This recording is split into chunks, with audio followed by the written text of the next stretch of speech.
Imagine this. Someone just insulted you in public. Everyone's watching and you just smile. No anger. No clapback.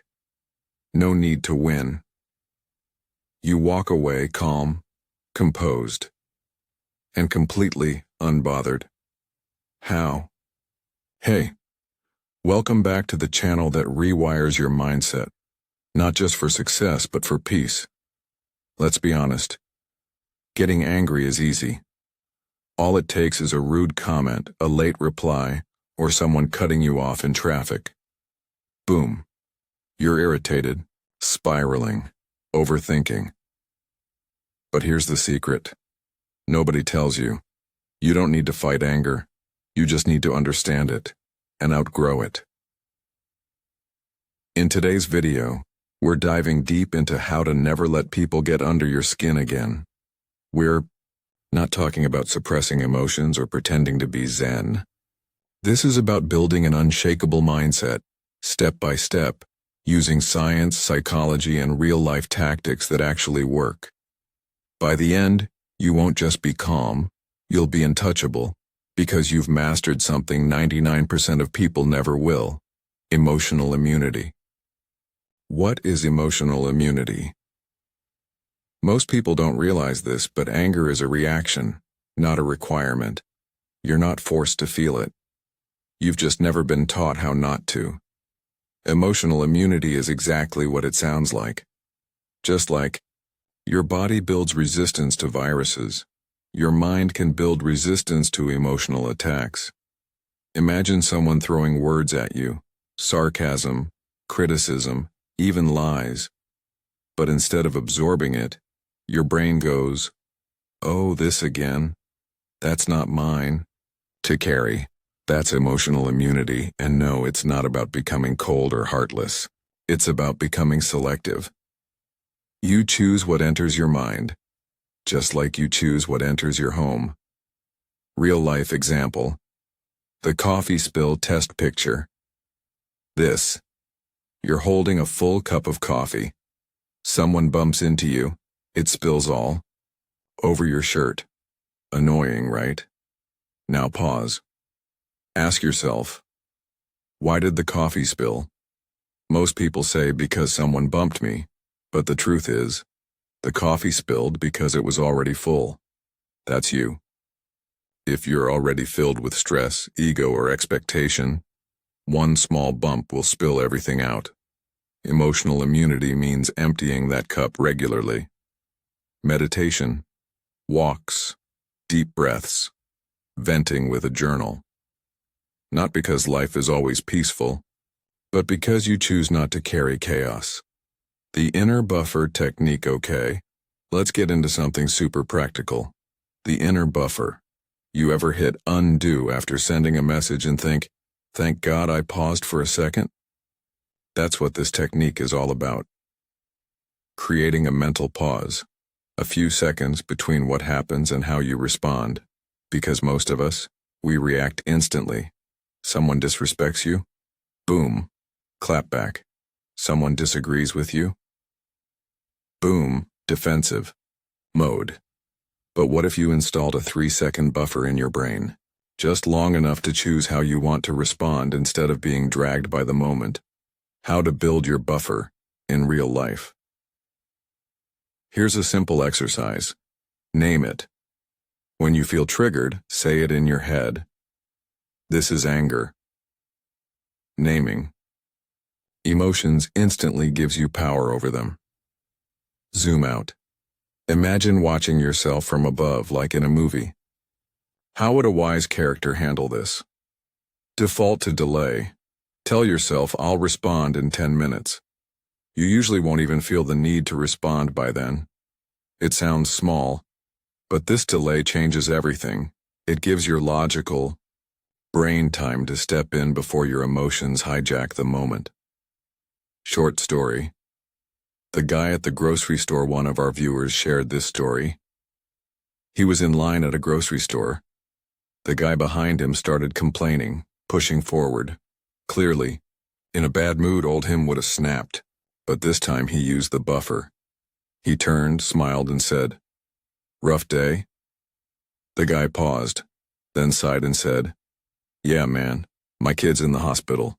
That's the power of a pause. You go from reacting to connecting, from anger to empathy. Anger feels powerful, but it usually makes you weaker. Emotional immunity and a simple inner buffer, they make you the calmest person in the room, and that's real power. Expectation detox. Let's get real for a second. Most of our anger doesn't come from what people do. It comes from what we expected them to do, and they didn't. Think about it. You expected them to text back, and they didn't. You expected them to understand your point, and then they didn't. You expected them to apologize, and they didn't. Now you're angry, not because they did something wrong, but because they didn't follow the script you wrote for them in your head. That's the problem. How expectations trap. You expectations are silent contracts you make in your mind that the other person never signed, and when they break your imaginary agreement, you feel betrayed. But here's the truth bomb. Nobody owes you your version of them. Your parents don't owe you perfect understanding. Your friends don't owe you lifelong loyalty. Strangers don't owe you respect just because you gave them some oof. That stings, doesn't it? But once you accept that, you're free. Detox. Tip. Replace should with could this. One simple but powerful. Every time you catch yourself saying they should have been more respectful, he should know better, she shouldn't act like that, swap it with they could have done better but they didn't, and that's okay. It moves you from frustration to reality, from resistance to peace. Emotional minimalism now. Let's talk about something nobody teaches in school. Emotional minimalism. We all know what physical minimalism is, getting rid of stuff you don't need. But emotional minimalism, that's decluttering your mental space. Most people carry around way too much. Old grudges, petty arguments, passive-aggressive thoughts. He said this, she said that. Energy. It's like hoarding emotional junk in your brain. No wonder you feel heavy. The mental shelf exercise. Imagine your mind like a shelf. Every complaint, every grudge, every person who pissed you off takes up space. Now ask yourself, is this thought helping me or hurting me? If it's not making you wiser, kinder, or more focused, toss it. You don't need to forgive them right now, but you can stop carrying their energy. Real-life example. The high school drama. One of our subscribers told us this. She was still mad at a girl who embarrassed her in high school 10 years ago. Never confronted her, never spoke about it, just carried that bitterness silently for a decade. One day she realized, this girl isn't thinking about me. She's out living her life. I'm the one paying rent for her in my head. So, she let it go. Didn't call, didn't text, just dropped it. And she said it felt like deleting a giant file and freeing up storage in her brain. Mental auto-reply settings. You know how your email or phone has an auto-reply feature? Thanks for your message. I'm currently away and will get back to you soon. What if you set that up in your mind? So when people throw shade, act rude, or try to press your buttons on, you don't waste energy. You've already got a calm, automatic inner response locked and loaded. Auto-replies. That work here are a few mental auto-replies that instantly lower your stress. That's their opinion. I don't have to accept it. They're allowed to feel that way. I'm allowed not to care. Not everything needs a response. I see what they're doing. I choose not to play. These are like emotional shields. You don't have to fight back, you just filter. And the cool part? No one knows you're doing it, you're just sitting there peaceful, while inside you've muted the drama. Real-life example. The passive-aggressive family member. Let's say your uncle always makes snide comments at dinner. Oh, still no job? Must be nice to take long vacations. Old you. Triggered. New you. Mental auto-reply on. Classic Uncle Joe. Same script, different day. Moving on. Boom. Zero anger. Full power. See people as weather now. Here's one of the most powerful mindset shifts of all time. Stop taking people personally. Start seeing them like weather. Think about it. When it rains, you don't scream at the sky. Why are you doing this to me, clouds? You just grab an umbrella and adjust. Same with people. Someone's being cold? Maybe it's just a cloudy day in their world. Someone's loud and chaotic? Maybe they're going through an internal storm. It's not about you. It's their weather. Why this changes everything. When you stop making people's behavior about you, you stop reacting to everything. That cashier with an attitude. You don't need to snap back. That coworker who's always negative. No need to fix them. You just say, cloudy with a chance of projection. Got it. And keep walking. Real life story. The subway stranger. There's a story about a man on a subway. His kids are yelling, jumping around, bothering passengers. People are annoyed, whispering, glaring. Finally, someone snaps, sir, can you control your kids? The man looks up and says softly, oh, I'm sorry, we just left the hospital. Their mother died an hour ago. I guess they don't know how to deal with it. I don't either. Silence. That day, dozens of people learned this lesson. You never know the weather someone else is in. The art of delayed reaction. Here's a secret about the calmest people you know. They don't react instantly. They pause. They breathe. They give the moment some space to settle. Think of anger like a firecracker. It only explodes if you light the fuse and hold it. But what if you just don't light it? Delay. Power. Someone says something offensive? You don't need to reply in 5 seconds. Pause. Give it 5 minutes, or 5 hours, or even sleep on it.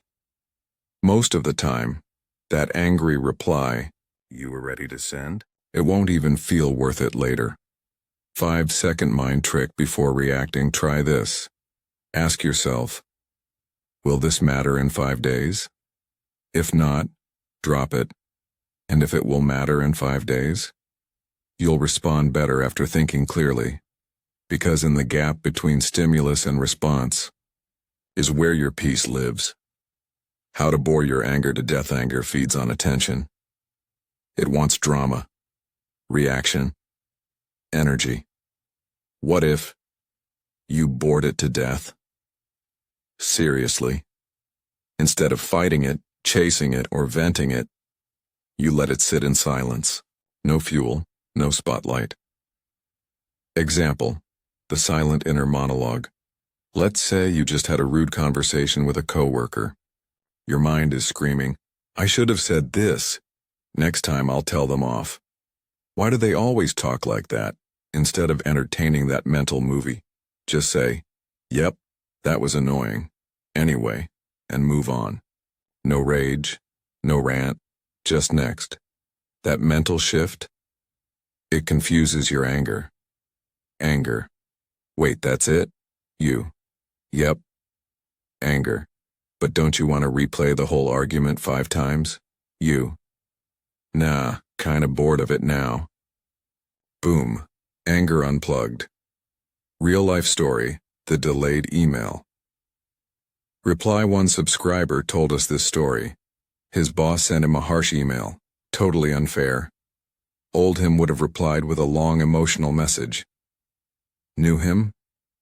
He waited 24 hours. Didn't even open the draft folder. The next morning, the boss apologized, said he'd had a bad day. Had he replied instantly in anger, it would have caused unnecessary drama and damaged trust. Sometimes silence is your strongest move. Stoic visualization, the pre-annoyed mindset. Here's a strange but powerful trick from ancient Stoics. Start your day by expecting to be annoyed. Seriously. Marcus Aurelius, the Roman emperor and part-time philosopher, used to say, "Today, I will meet people who are rude, selfish, ungrateful, and ignorant, not because he was pessimistic, but because he was prepared." Why this works: if you expect the world to always be kind, polite, and fair, you'll be disappointed. But if you walk into your day knowing some nonsense is definitely coming, you won't be shocked when it shows up. It's like emotional armor. So instead of, "Why is this happening to me?"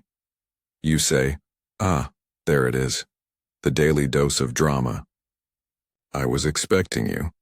And just like that, you stay cool. Daily mental warm-up before you step into your day. Say this to yourself: someone will cut me off in traffic. Someone will misunderstand me. Someone might be rude for no reason. And when it happens, you'll smile like a wise old monk, because you already saw it coming. Living above the line of control. Imagine a line drawn across your screen right now. Above the line, things you can control. Below the line, things you can't. Now ask yourself, where do you spend most of your energy? Most of us spend hours living below the line. What people said, what people think, what people didn't do, what might happen. None of that is in your hands. The control filter here's your new internal filter. Is this above the line?